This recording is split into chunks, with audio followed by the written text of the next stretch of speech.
Chapter 7.3 Why, How, and When did Consciousness Emerge in Humans? As stated at the beginning of this chapter, our self-adjusting conscious mind is a fabulous phenomenon, the culminating achievement of the grand experiment in nature that we call life. Unlike the gene-based natural selection system of processing information, where different arrangements of matter with their different properties are compared for their integrative potential, the conscious mind is able to make these comparisons with the information abstracted from its source. The gene-based natural selection process is a form of thinking, of comparing the integrative potential of different arrangements of matter which can be thought of as different ideas. But that thinking or learning or refinement, that experimentation, that selection of one idea over another has to be carried out in practice. The conscious mind, however, has the incredible capacity to be able to do this thinking, this comparing of ideas, without having to carry them out in practice. Yes, for all the problems it has given rise to, the power of the conscious mind to separate information from its source is fabulous. It has to be nature's greatest invention. The obvious question, then, is how did our wondrously powerful conscious mind emerge from the gene-based natural selection process? To solve problems, it's first necessary to ask the right questions. And in the case of consciousness, the obvious initial question is, why did humans develop consciousness when other animals haven't? Since consciousness occurs at a certain point in the development of a mind's efficiency in associating information, and since conscious intelligence, the ability to reason how cause and effect are related, to understand change, to be insightful, would obviously be a very great asset for any animal to acquire, one would assume that fully developed conscious intelligence would have been actively selected for as soon as animals were able to develop a reasonably elaborate central nervous system, and would have thus appeared in many species. And yet it hasn't. As was described in Chapter 6.5, despite this being an obvious assumption, the conventional mechanistic explanation for the emergence of conscious intelligence in humans and its absence in other animals is that it occurred as a result of the need to manage complex social situations. For example, in his 2012 book, The Social Conquest of Earth, E.O. Wilson wrote that in order to feel empathy for others, to measure the emotions of friends and enemy alike, to judge the intentions of all of them, and to plan a strategy for personal social interactions, the human brain became highly intelligent. Termed the social intelligence hypothesis, and occasionally the Machiavellian intelligence hypothesis, this theory, SIH or MIH, was first formally put forward by the psychologist Nicholas Humphrey in 1976. In broad terms, the MIH was originally developed to explain the special intelligence attributed to monkeys and apes, Humphrey 1976, as adaptations for dealing with the distinctive complexities of their social lives, such as volatile social alliances. The term Machiavellian was used by Byrne and Witten, 1988, to capture the central concept of adaptive social manoeuvring within groups made up of companions subject to similar pressures to be socially smart, and the spiralling selection pressures this implies. The first point to make is one that was explained in Chapter 5 and re-emphasised in Chapter 6, paragraphs 505 to 509, that if it wasn't for the psychologically upset state of the human condition, there would be no need to learn and become intelligent enough to master the art of managing social complexities. Through the process of love indoctrination, humans became so instinctively integrated that there was no disharmony or conflict or discord or complexity to have to manage. Before the emergence of the human condition some 2 million years ago, our species lived instinctively as one organism. As the Greeks, Hesiod and Plato said, respectively, like gods they lived with calm, untroubled minds, free from the toils and anguish of our kind. They with abundant goods, midst quiet lands, all willing, shared the gathering of their hands. And this was a time most blessed, celebrated by us in our state of innocence, before we had any experience of evils to come, when we were admitted to the sight of apparitions innocent and simple and calm and happy, and not yet enshrined in that living tomb which we carry about, now that we are imprisoned. The time when we lived a blessed and spontaneous life, where neither was there any violence or devouring of one another, or war or quarrel among them. In those days there were no forms of government or separate possession of women and children, for all men rose again from the earth, having no memory of the past. We lived in a pre-conscious state, obedient to our universally loving instincts. And the earth gave them fruits in abundance, which grew on trees and shrubs unbidden, and were not planted by the hand of man. And they dwelt naked, and mostly in the open air, for the temperature of their seasons was mild, and they had no beds, but lay on soft couches of grass, which grew plentifully out of the earth. The pre-human condition afflicted, integrated, cooperative, social, calm, happy, no quarrelling, no forms of government, necessary, free of the divisive, selfish and competitive evils to come, species individual state that the fossil record of our ancestors now evidences, and which largely exists in bonobo society today, simply wasn't a situation that involved social complexities. No, the bonobo's harmonious society and humanity was born out of a genuinely altruistic, unconditionally selfless, all-loving, empathetic towards others, non-devious, opposite of smart, cunning, manoeuvring, Machiavellian situation.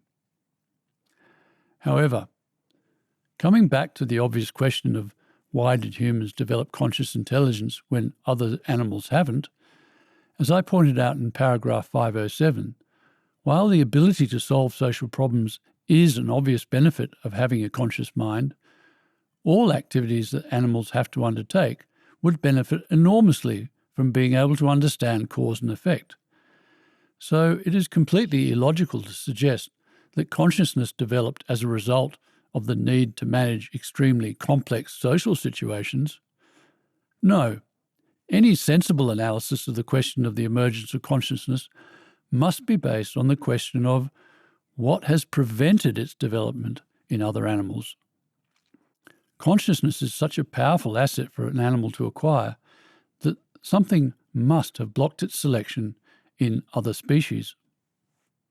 The lack of social situations doesn't explain why the fully conscious mind hasn't appeared in non-human species, because there was ample need for a conscious, intelligent mind prior to the appearance of complex social situations.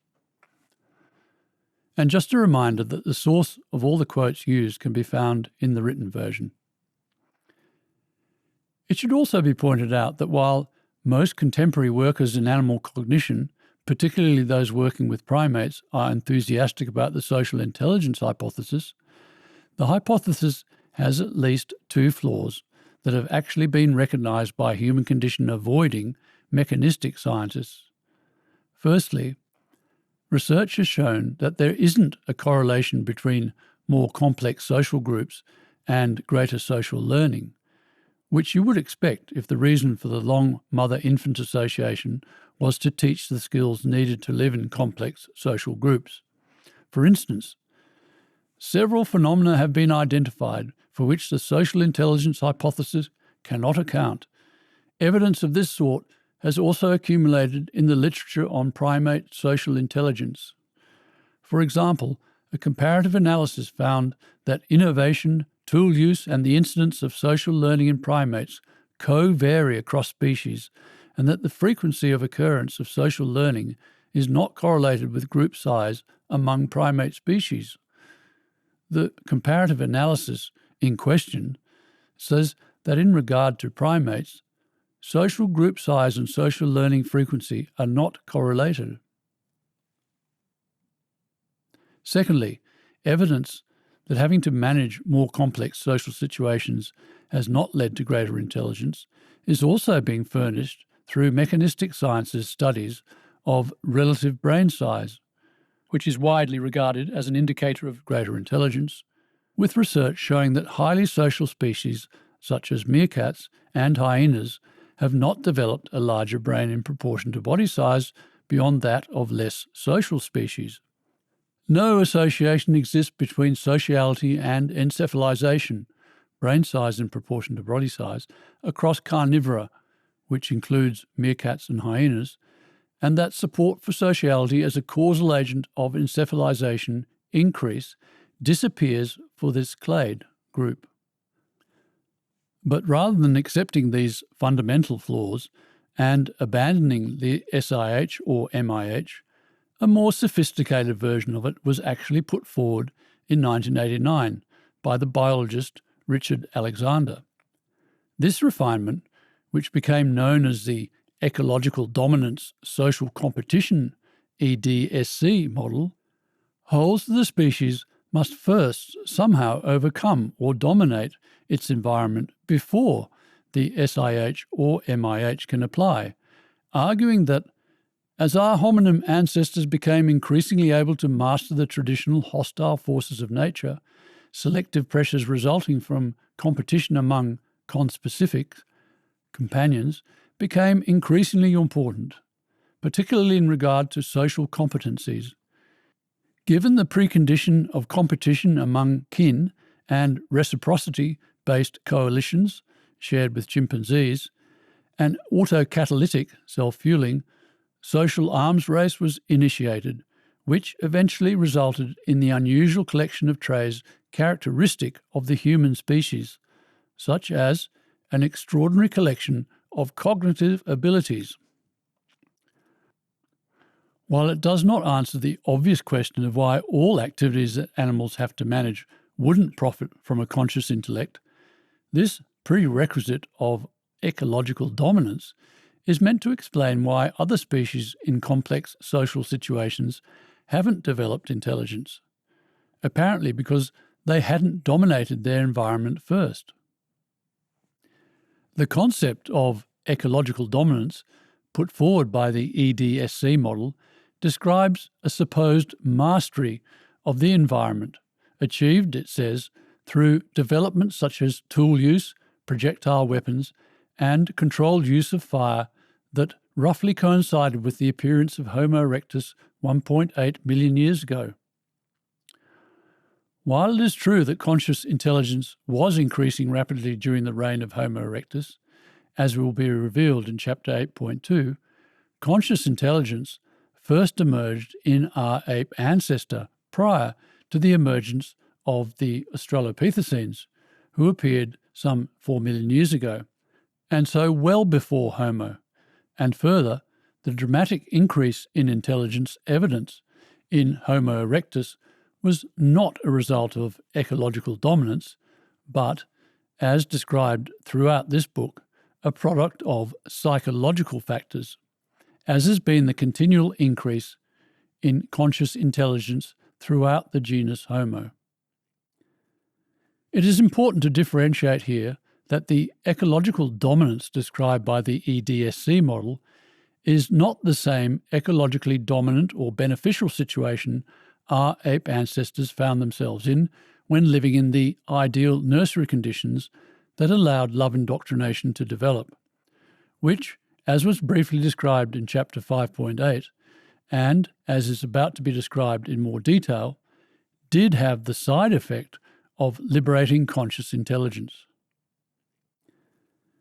This flaw in the EDSC model's theory that conscious intelligence did not arise until the emergence of Homo erectus, because until that time we hadn't dominated our environment, is also evidenced by the fossil record, which shows that brain size dramatically increased in humans before they became ecologically dominant. Yes, The model's argument that ecological dominance should arise prior to or along with increase in brain size is a flaw that even mechanistic human condition avoiding scientists recognise, as this study points out.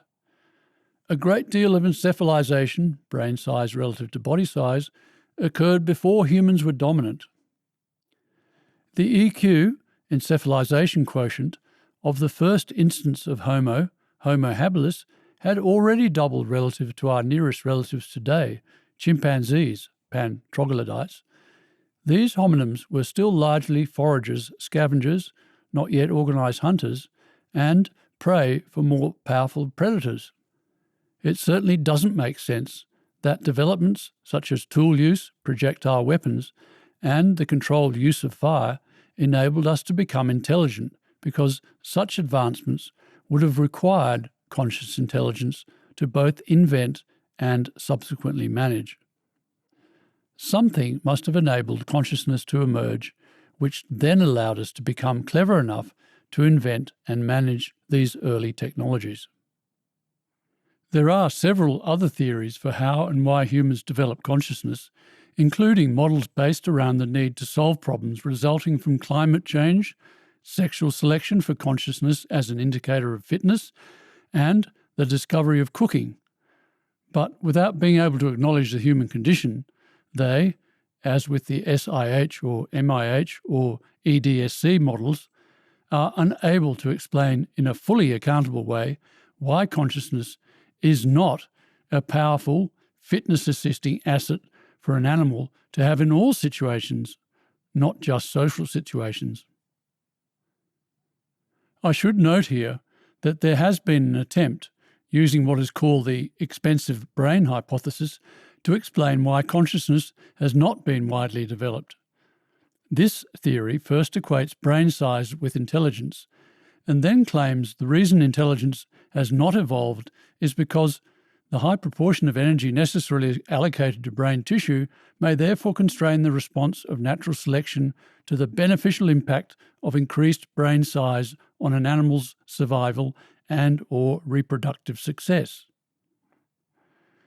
The fact is, natural selection has the ability to select for an asset if the benefits outweigh the costs. And since consciousness is such an extremely valuable asset, the costs in energy of developing a conscious mind would not, you would expect, be great enough to inhibit its development. After all, natural selection has selected for assets that require an immense amount of energy, such as the males of many species being able to expend colossal amounts of energy during the mating season. Consider, for instance, the peacock, which grows an extravagant new train each season, or antelopes engaging in a period of endless and ferocious rutting each year. Another point is that bonobos, who are verging on having developed consciousness, don't have huge brains like we have. As will be described in paragraphs 707 and 714, what has driven our brain and conscious mind to become so developed is the difficulty of having to try to manage the extreme complexities of our human condition, as evidenced by the fact that the very large brain developed when the human condition developed, which was after the time we became conscious. Note that in chapter 3.1, I describe how it wasn't until approximately 2 million years ago that we humans became fully conscious, in the sense of being fully cognizant of the situation we humans have been in of having to live under the duress of the human condition. The fact is, other animal species have been able to develop all manner of extraordinary mental abilities, many superior to our own, but never full consciousness. The reason we can know that other animals like dolphins and elephants haven't developed full consciousness was explained in paragraph 425. For instance, in the United States, the nutcracker bird buries around 30,000 nuts throughout the summer months, each in a different location. But, come winter and the cover of snow, it can recall the location of 90% of them. The goby fish can memorize the topography of the tidal flats at high tide so that when the tide retreats, it knows the exact location of the next pool to flip to when the one it is in evaporates. And then there is the male common canary, which has a specific part of its brain that expands dramatically every spring so it can learn new mating songs, only to shrink again once the need for it ends at the conclusion of the mating season, just as peacocks shed their tattered tail feathers at the end of the season. So again, the question is, if other animals have been able to develop such extraordinary mental abilities, what's stopping them from developing full consciousness? As will now be explained, the simple and very obvious explanation, if you are not living in denial of the truth of selflessness-dependent integrative meaning, is that genetics is such a selfish process that it will normally block the development of a selflessness-recognizing, truthful, effective thinking, conscious mind. To now explain more fully this obvious, if you are not living in denial, explanation for what has blocked the development of consciousness in almost all species. The explanation begins by restating what was pointed out in Chapter 4.4, which was that one of the limitations of the gene-based learning system is that it normally can't select for unconditionally selfless, altruistic, self-sacrificing behaviour because altruistic traits tend to self-eliminate. They tend not to carry on and so normally can't become established in a species. The effect is that the gene-based learning system actively resists altruistic behaviour. For instance, whenever a female kangaroo comes into estrus, the males pursue her relentlessly. Despite both parties almost falling with fatigue, the chase continues. It is easy to see how this behaviour developed. If a male relaxed his efforts, he would lose his opportunity to reproduce. Self-interest is fostered by natural selection, with the result that genetic selfishness has become an extremely strong force in animals. It is clear, then, that there would be no chance of a variety of kangaroo that considered others above itself developing, unless, of course, they could develop love indoctrination. But while a kangaroo can look after a joey in its pouch, the pouch is more an external womb, allowing little behavioural interaction between mother and infant. It is the selfless treatment, the active demonstration of love, that trains the infants in selflessness or love. Also, since grass, which they live on, is not very nutritious, kangaroos have to spend most of their time grazing, which leaves relatively little time for social interaction between mother and infant, and thus limited training in love. Genetic refinement normally acts against any inclination towards selfless behaviour because selflessness disadvantages the individual that practices it and advantages the recipients of the selfless treatment. Such is the meaning of selflessness. Selflessness normally can't be reinforced by genetic refinement. Indeed, it is emphatically resisted by it.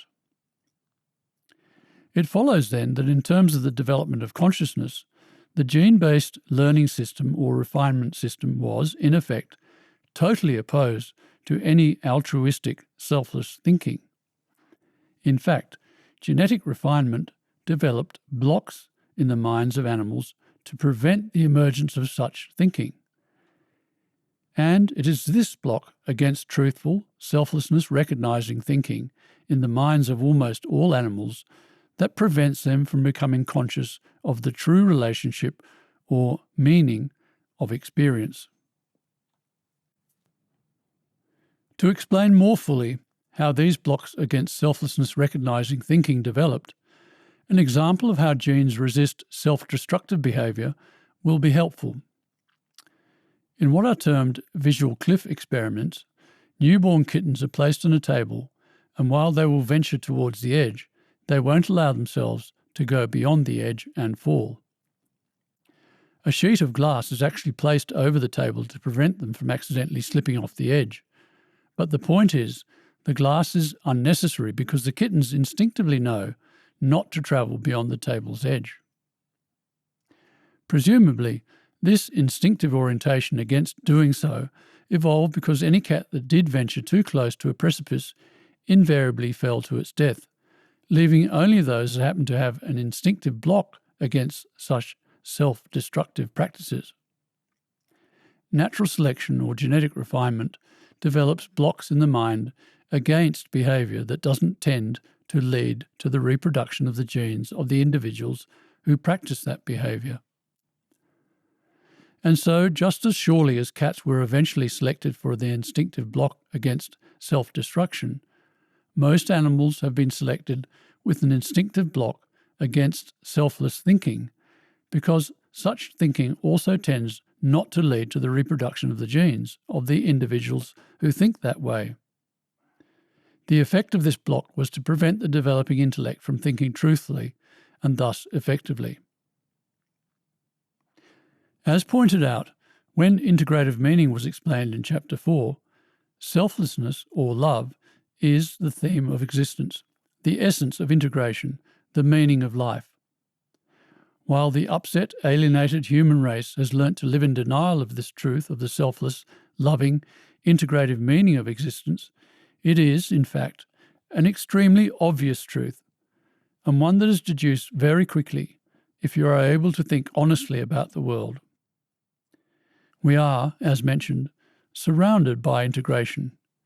Every object we look at is a hierarchy of ordered matter, witness to the development of order. It follows, then, that if you aren't able to recognise and thus appreciate the significance of selfless integrative meaning, you are not in a position to begin to think straight and thus effectively. You can't begin to make sense of experience. All your thinking is coming off a false base and is therefore derailed from the outset from making sense of experience. As stated in paragraph 220, the philosopher Arthur Schopenhauer wrote that the discovery of truth is prevented most effectively by prejudice, which stands in the path of truth and is then like a contrary wind driving a ship away from land. You can't think effectively with lies in your head, especially with such important lies as denial of integrative meaning. Your mind is, in effect, stalled at a very superficial level of intelligence with little ability to understand the relationship of events occurring around you. To elaborate, any animal able to associate information to the degree necessary to realise the importance of behaving selflessly towards others would have been at a distinct disadvantage in terms of its chances of successfully reproducing its genes. It follows then that those animals that don't recognise the importance of selflessness are genetically advantaged, which means that eventually a mental block would have been naturally selected to prevent the emergence of the ability to make sense of experience, to prevent the emergence of consciousness. At this point in development, genetic refinement favoured individuals that were not able to recognise the significance of selflessness, thus ensuring animals remained incognizant, unconscious of the true meaning of life.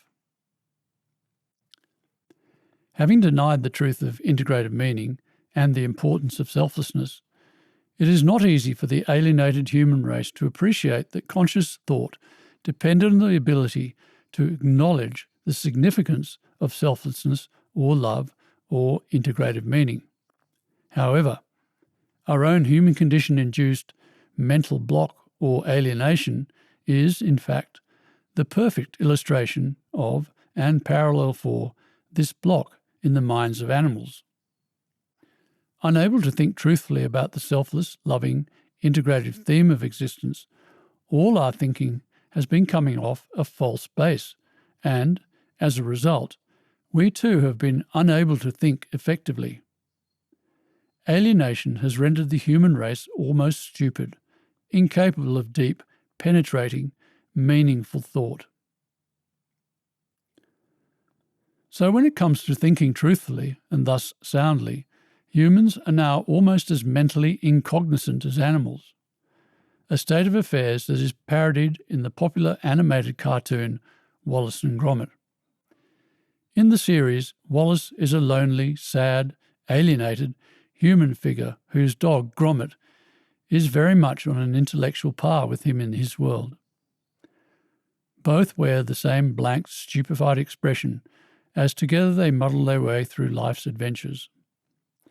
Yes, as R.D. Laing was quoted as saying in paragraph 123, our alienation goes to the roots. There is now 50 feet of solid concrete between us and our condemning instinctive self or soul.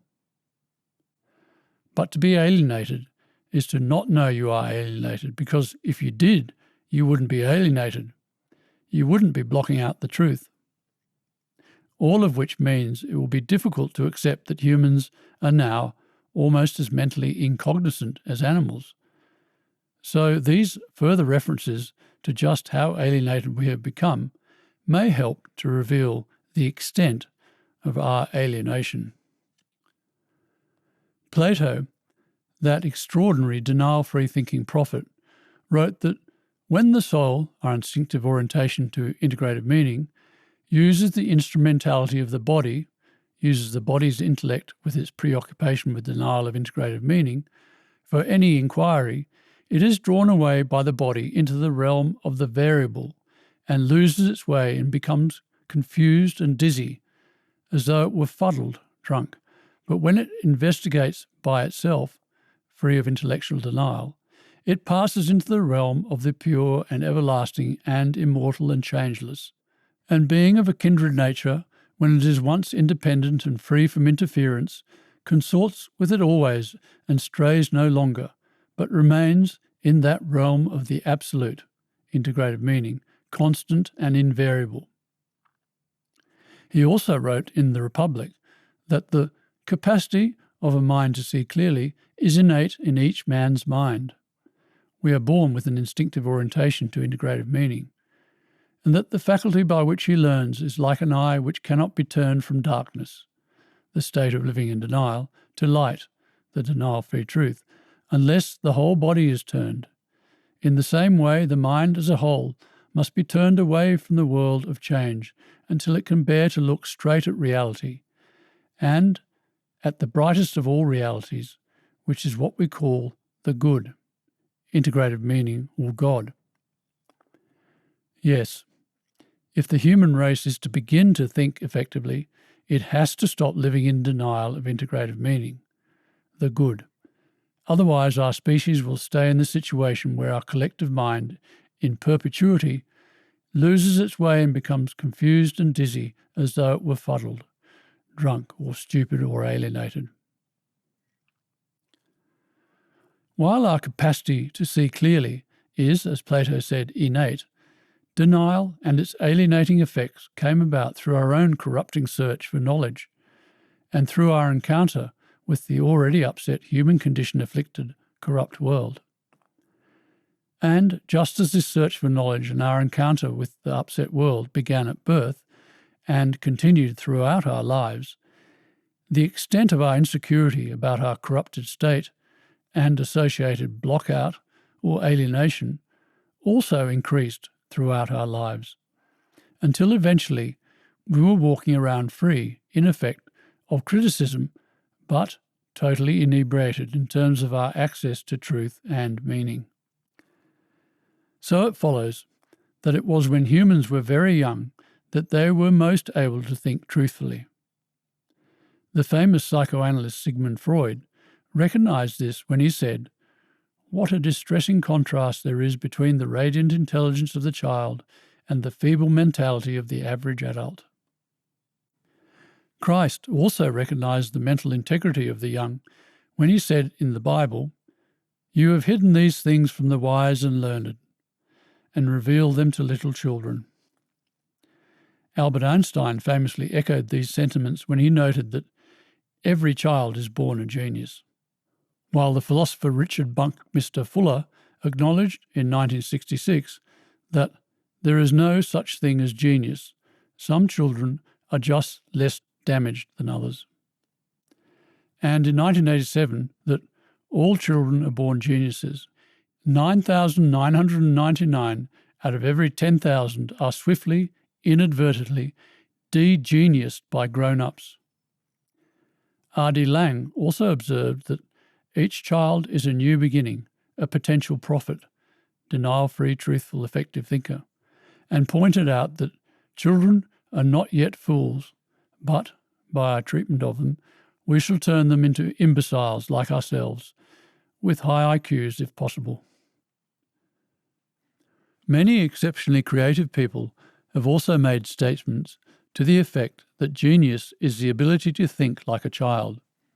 For example, one of the most accomplished artists of all time, Pablo Picasso, famously said about his struggle to paint well that it's taken me a lifetime to learn to paint like a child. The poet Charles Baudelaire similarly wrote in 1863 that genius is no more than childhood recaptured at will, while the Chinese philosopher Mencius said in his book, The Works of Mencius, "The great man is he who does not lose his child's heart, the original good heart with which every man is born." And just like the already mentioned quotes about our alienated condition by Samuel Beckett, that they give birth astride of a grave, the light gleams an instant, then it's night once more, and R.D. Laing, that to adapt to this world the child abdicates its ecstasy. The artist Francis Bacon said, "The shadow of dead meat is cast as soon as we are born." Similarly, in the 1993 film House of Cards, one of the characters makes the following intuitive comment about how sensitive and vulnerable innocent children have been to the horror of the alienated world of adults. "I used to watch Michael," a character in the film, "about 2 hours after he was born, and I thought that at that moment he knew all the secrets of the universe, and every second that was passing he was forgetting them. He was having to live in denial of them." The poet Percy Bysshe Shelley was another who decried the fate of adult humans when he wrote in his 1821 book, The Boat on the Sertio, that "Our boat, our being, is asleep on Sertio's stream. Its sails are folded like thoughts in a dream." The Bible also offers this account of our estranged, resigned adult condition. "This people's heart has become calloused, alienated. They hardly hear with their ears, and they have closed their eyes." And in his incredibly honest 1807 poem, Intimations of Immortality, from Recollections of Early Childhood, William Wordsworth provided this description, which was referred to in paragraph 182, of how quickly humans become alienated from our all-sensitive and truthful, innocent, instinctive self, or soul. "There was a time when meadow, grove, and streams, the earth and every common sight, to me did seem apparelled in celestial light, the glory and the freshness of a dream. It is not now as it hath been of yore. Turn wheresoever I may, by night or day, the things which I have seen I now can see no more. The rainbow comes and goes, and lovely is the rose. The moon doth with delight look round her when the heavens are bare. Waters on a starry night are beautiful and fair. The sunshine is a glorious birth. But yet I know, where'er I go, there has passed away a glory from the earth. Something that is gone.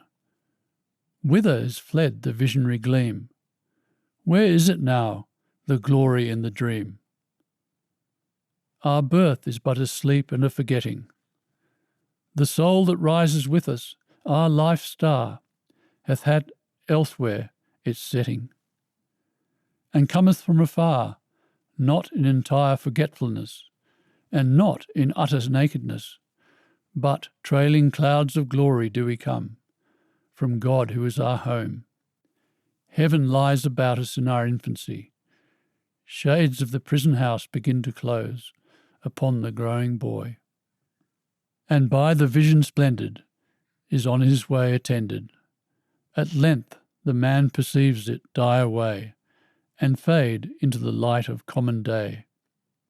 Forget the glories he hath known, and that imperial palace whence he came. The prophet Job similarly recognised that under the duress of the human condition, man springs up like a flower and withers away. Like a fleeting shadow, he does not endure. So it is widely appreciated that while children have wonderful imaginations, that creativity is often lost by the time they reach adulthood. But with understanding of both the human condition and the different roles played by the left and right hemispheres of our brain, we can understand why.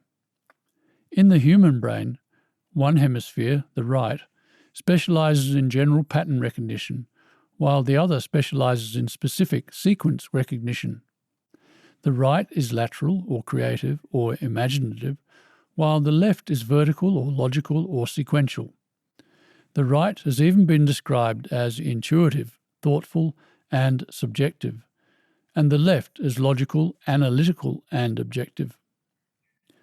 One stands back to spot any overall emerging relationship, while the other goes right in to take the heart of the matter to its conclusion. We need both because logic alone could lead us up a dead-end pathway of thought. For example, we can imagine that for a while our thinking mind could have assumed that the most obvious similarity between fruits was that they were brightly coloured. However, with more experience, the similarity that proved to have the greatest relevance in the emerging overall picture was their edibility. When one thought process leads to a dead end, our mind has to backtrack and find another way in. From the general to the particular and back to the general, in and out, back and forth, until our thinking finally breaks through to the correct understanding. The first form of thinking to wither from resignation and alienation was imaginative thought, because wandering around freely in our mind all too easily brought us into contact with unbearable human condition confronting truths, such as integrative meaning. On the other hand, if we got onto a logical train of thought that at the outset did not raise criticism of us, there was a much better chance it would stay safely non-judgmental. So children have always had wonderful imaginations because they had yet to learn to avoid free or open or adventurous or lateral thinking. They had yet to resign themselves to living as separated from the truth, in denial of the issue of the human condition, alienated existence. So adults have become immensely alienated, not wanting to think truthfully and thus unable to think effectively. Indeed, we have become so alienated that we will readily intellectually focus on a safely sectioned off area of inquiry or activity, such as solving a maths equation or mastering a computer problem, or debating whether God has been destroyed by the Big Bang theory of the origins of the universe, or ordering our wardrobe, or polishing our car, or making a cake, or even sending man to the moon. And yet, we won't go beyond those safety limits and risk encountering anything to do with the issue of self, the depressing subject of the human condition. In fact, mechanistic science is just such a reduced, deeply afraid, don't want to look at the big picture, lose yourself in tiny little details, sharpen your pen, scratch your ear, fix that little problem over there, don't think, neurotic activity. The more neurotic a person, the smaller their world becomes. And, as will be explained in Chapter 8.16c, in the extreme case of upset, that of the autistic mind, it becomes completely detached. The genesis of this disconnection in the resigned, human condition avoiding neurotic mind from any form of truthful, meaningful, integrated, effective thinking was perfectly described by the psychologist Arthur Janov in the extract of his from his 1972 book, The Primal Revolution, that was included earlier in paragraph 221, but which is so relevant here, I am re-including it again in part. As the child becomes split by his pain, caused by his encounter with the human condition, he will develop philosophies and attitudes commensurate with his denials. He will have a warped view of the world. Thus, intellect becomes a mental process of repression. The more reality a person is forced to hide in his youth, the more likely it will be that certain areas of thinking will be unreal. That is, it is more likely that thought process will be constricted so that generalized extrapolations cannot be made about the nature of life in the world. Conversely, to be free to articulate one's feelings while growing up will lead to becoming an articulate, free-thinking person, unhampered by fear, which paralyzes thought. A young child can split from his feelings, from his pain, the human condition, and learn every aspect of engineering. He can be a smart engineer or scientist. His intellect is something apart from his feelings. Neurotic intellect is an order superimposed on reality. He is truly a specialized man, living in his head because his body, where his feelings or pain or hurt soul lives, is out of touch and reach. He will deal with each piece of news he hears as an isolated event, unable to assemble what he sees and hears into an integrated view. Life for him is a series of discrete events, unconnected, without rhyme or true meaning. In short, the human condition-afflicted brain is one that paralyzes thought. It's an extraordinary, indeed mad situation, this one where humans are unable to think on any substantial, effective scale, and one that General Omar Bradley saw the ramifications of when, as mentioned in paragraph 226, he said that the world has achieved brilliance without conscience. Ours is a world of nuclear giants and ethical infants. Yes, we can wrestle with and assemble this bit and that bit of our world, but we can't look at and deal with the big subject of the human condition. So in terms of the all-important issue of what needs to be done about the state of the world, and in particular our species' plight, while we will apply all our vigour to protesting an environmental cause or the rights of an indigenous race, or the demand for peace, or any one of a number of other makes you feel you are doing good but actually totally superficial, so-called politically correct causes, we will not look at the nightmare of angst in ourselves, the real devastation and issue of our own condition, and beyond that, the human condition that needs to be addressed if we are to bring about a caring, equitable and peaceful world. Because the fact is, no matter how much we try to restrain and conceal our upset, eventually our world will become an expression of ourselves, and thus as devastated as we are. To fix the world, we have to first fix ourselves.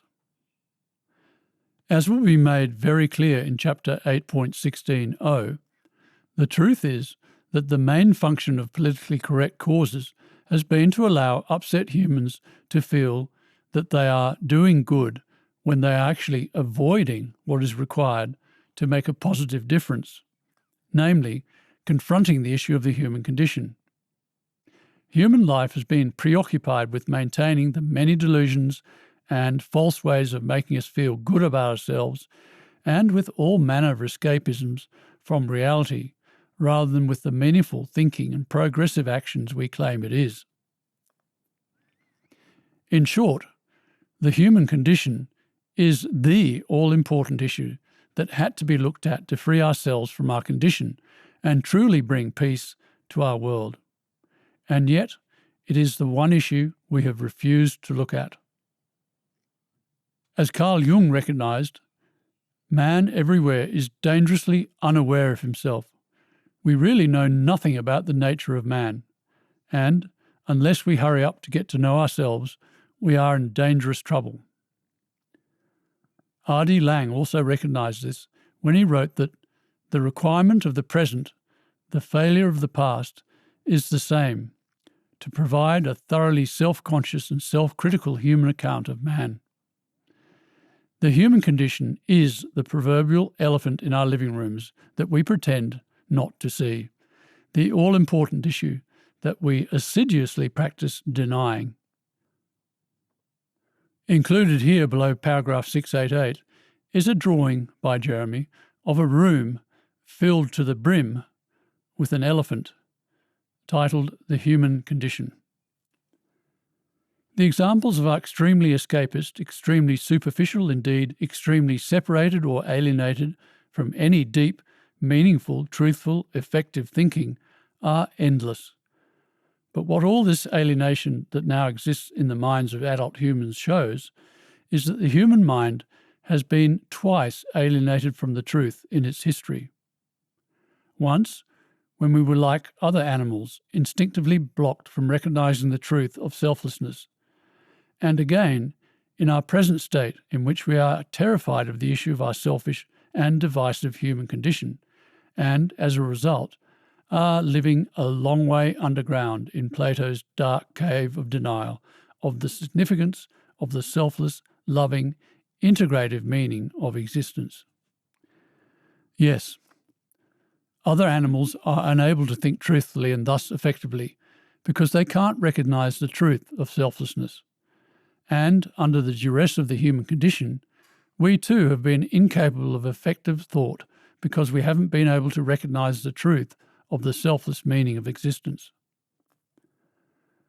But while humans have gradually retreated from consciousness into virtual unconsciousness because of our insecurity about our non-ideal, soul-corrupted, fallen, selfish, competitive and aggressive human condition, we are, to our knowledge, the first species to become fully conscious.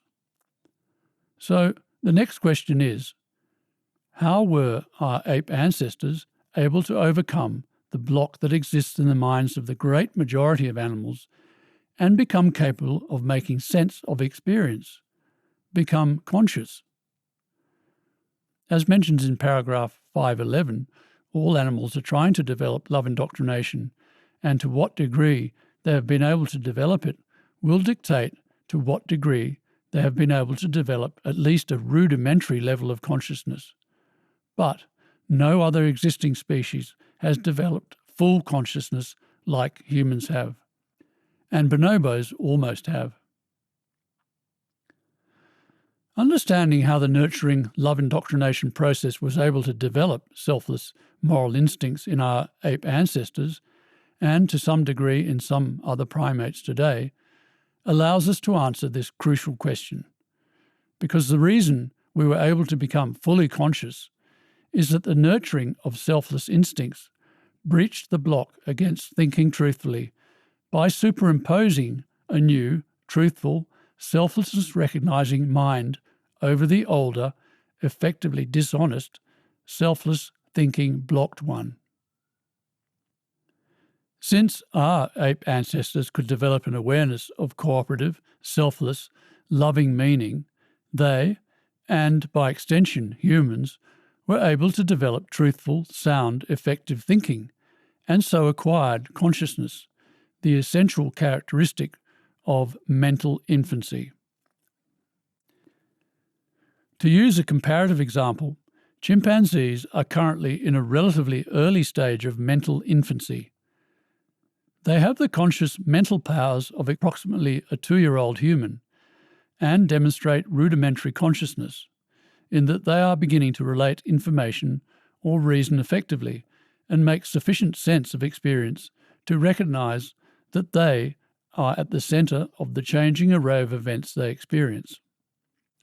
Experiments have shown that they have an awareness of the concept of I or self, and, as mentioned earlier, are capable of reasoning how events are related sufficiently well to know that they can reach a banana tied to the roof of their cage by stacking and climbing upon boxes. In the case of bonobos, evidence suggests that this species is the most intelligent or conscious next to humans, as is apparent in these quotes from Robert M. Yerke's 1925 book, Almost Human, that were referred to in paragraphs 426 to 428. Everything seems to indicate that Prince Chim, a bonobo, was extremely intelligent.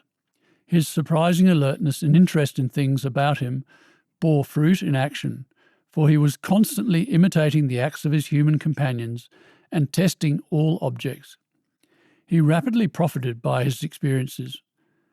Never have I seen a man or beast take greater satisfaction in showing off than did little Chim. The contrast in intellectual qualities between him and his female companion, a chimpanzee, may briefly, if not entirely adequately, be described by the term opposites. Sue Savage Rumbaugh reinforced this view when she wrote that individuals who have had first-hand interactive experience with both pan-troglodytes, chimpanzees, and pan-paniscus, bonobos or pygmy chimpanzees, have been left with a distinct impression that pygmy chimpanzees are considerably more intelligent and more sociable than pan-troglodytes, and that each individual who has worked with both species in our lab is repeatedly surprised by their bonobos' communicative behaviour and their comprehension of complex social contexts that are vastly different from anything seen among pan-troglodytes. The following extract from a 1998 article in the Chicago Tribune demonstrates how extraordinarily aware, cooperative, empathetic, and intelligent bonobos are. Barbara Bell, a keeper trainer at the Milwaukee County Zoo, works daily with the largest group of bonobos in North America. It's like being with 9 2.5-year-olds all day, Bell says. They're extremely intelligent. They understand a couple of hundred words, she says. They listen very attentively, and they'll often eavesdrop. If I'm discussing with the staff which bonobos to separate into smaller groups, if they like the plan, they'll line up in the order they've just heard discussed. If they don't like the plan, they'll just line up the way they want. They also love to tease me a lot, she says. Like during training, if I were to ask for their left foot, they'll give me their right and laugh and laugh and laugh. But what really blows me away is their ability to understand a situation entirely. For example, Kitty, the eldest female, is completely blind and hard of hearing. Sometimes she gets lost and confused. They'll just pick her up and take her to where she needs to go, says Bell. That's pretty amazing. Adults demonstrate tremendous compassion for each other. More recently, the bonobo researcher Vanessa Woods described bonobos as the most intelligent of all the great apes. Again, as was explained in paragraph 429, there are some scientists who suggest that chimpanzees are as intelligent as bonobos. But there is an undeniable freedom in the mind of a bonobo that is apparent in their capacity to be interested in the world around them, and in their empathy, compassion, and even simple childish humour, as evidenced by the quotes above. While it is true that chimpanzees show a mental dexterity, it is a narrow, opportunistic, self-interested mental focus, similar to a very primitive version of the alienated, deadened minds of humans today. Not the broad, free, open, curious, aware, all-sensitive, loving, truly thoughtful, conscious mind that bonobos have. It does have to be remembered that mechanistic science doesn't even have an interpretation of the word love, so we can't expect it to be capable of showing interest in or acknowledging the kind of open, curious, aware, all-sensitive, and loving conscious mind that bonobos have. Indeed, the extraordinarily cooperative, unconditionally loving, and truly aware characteristics of bonobos would motivate, and indeed, as we saw in Chapter 6, have motivated human condition avoiding, alienated mechanistic scientists to find a way to demote them at every opportunity, just like they found a way to demote my work and that of Diane Fossey and Sue Savage-Rumbaugh. So how did the process of nurturing overcome the instinctive block against selfless thinking or behaviour? It makes sense that at the outset the brain of our ape ancestors was relatively small, with a limited amount of association cortex, the brain matter in which information is associated. These brains had instinctive blocks preventing the mind from making deep, meaningful or truthful or selflessness-recognising perceptions. At this stage, however, these small, inhibited brains were being trained in selflessness. So, although there was not a great deal of unfilled cortex available, what was available was being inscribed with a truthful, effective network of information associating pathways. The mind was being taught the truth and given the opportunity to think clearly, in spite of the existing instinctive blocks or lies. While at first this truthful wiring would not have been very significant due to the small size of the brain, it had the potential for much greater development. Further, as was explained in paragraph 390, with this selfless training of the brain occurring over many generations, the selfless wiring in the brain would have gradually become instinctive or innate.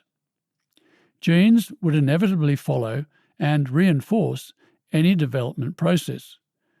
In this, they were not selective. The difficulty lay in getting the development of unconditional selflessness to occur. For once it was regularly occurring, it would naturally become instinctive over time, which it did. Our instinctive moral soul, the voice of which is our conscience, was formed. We are born with a brain that has instinctive orientations that incline us to behave unconditionally selflessly and to expect to be treated in the same way. As Ashley Montagu wrote, "To live as if to live and love where one is the only way of life for human beings, because indeed this is the way of life which the innate nature of man demands." Thus, the mind was trained or programmed or brainwashed or indoctrinated with the ability to think in spite of the blocks working against such training. It had, at last, been stimulated by the truth. Of course, it must be remembered that in this early stage of development, the emphasis was on training in love, not on the liberation of the conscious ability to think, which was incidental to negative entropy's push for our ape ancestors to become an integrated group of multicellular animals. But, once fully liberated, the conscious mind takes on a life of its own. It is free to develop, and that development follows an inevitable path. Yes, after assisting the love indoctrination process by allowing for the conscious selection of less aggressive mates, the fully conscious mind progresses down its own particular path of development. As summarised earlier, and this will be elaborated upon in some detail in Chapter 8, this journey kicks off in the infancy stage, during which the conscious mind is sufficiently aware of the relationship of events that occur through time to recognise that the individual doing the thinking is at the centre of the changing array of experiences around it. It is during infancy that the conscious individual becomes aware of the concept of I, or self, which is what bonobos, and to a lesser degree, the other great apes, are capable of. Infancy is also when the individual discovers conscious free will, the power to manage events. Childhood is the stage when the conscious individual revels in this free will, playing or experimenting with it, while adolescence is the stage during which the conscious individual encounters both the sobering responsibility of free will and the agonising identity crisis brought about by the conflict with the already established instinctive orientations and the dilemma that results. which, in the case of humans, we call the human condition. The question of whether or not we are meaningful beings. Adulthood is when the conscious mind ends the insecure stage of adolescence by finding understanding of that corrupted condition, which is the mature, transformed state that humanity can, if it chooses correctly between terminal alienation and transformation, now enter. Of course, as was pointed out at the end of Chapter 6, this explanation of the origin of consciousness was always going to be an extremely difficult explanation for mechanistic science to appreciate, because it depends on recognizing so many truths that have historically been denied. To arrive at this explanation of how consciousness emerged and then developed into the highly intelligent brain humans have today hinges on being able to recognize the truth of integrative meaning and its theme of unconditional selflessness. And from there, why animals would have developed blocks in their minds preventing selfless, truthful, effective thinking, and thus consciousness. And from there, how the nurtured training of selflessness in humans would have liberated truthful thinking and thus consciousness.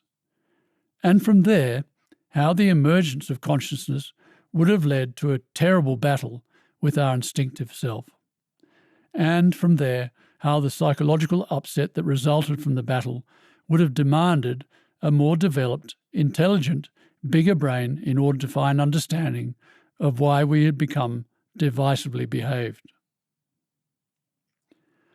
The journey has involved so many unbearably confronting truths that it is not surprising that the human condition avoiding mechanistic paradigm has found it difficult to acknowledge. It also reveals how, if you are living in denial of truth, you have no chance of making sense of our world and place in it, as evidenced by the mountain-high pile of books that have been written about consciousness without ever managing to penetrate the subject. So sadly, the President of the United States, Barack Obama's 2013 BRAIN initiative, which will see $100 million initial funding going to human condition avoiding, denial committed mechanistic science to find the underlying causes of neurological and psychiatric conditions and develop effective ways of helping people suffering from these devastating conditions, namely the human condition, and as described in paragraph 603, there are very similar initiatives occurring in Europe, is so self-defeating it is, in effect, nothing more than an act of pure desperation. In summary, it was the process of nurturing love indoctrination that not only gave our species its instinctive orientation to behaving cooperatively, our moral soul, it also liberated consciousness in our forebears. As pointed out in Chapter 5, since nurturing is largely a female role and females control the selection of cooperative mates, it is true to say that the female gender created humanity.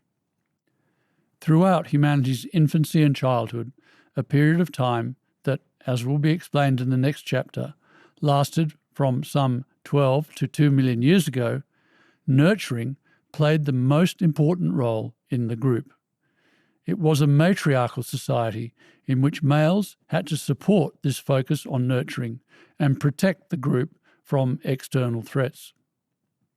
However, as will also be described in the next chapter, humanity's matriarchal structure came to an end when our ignorant, ideal behaviour demanding instinctive self began to criticize our conscious mind's search for knowledge, and men, in their role as group protectors, had to take up the battle of resisting that naive, idealistic criticism from our instinctive self that was threatening to stop the maturation of humanity from ignorance to enlightenment.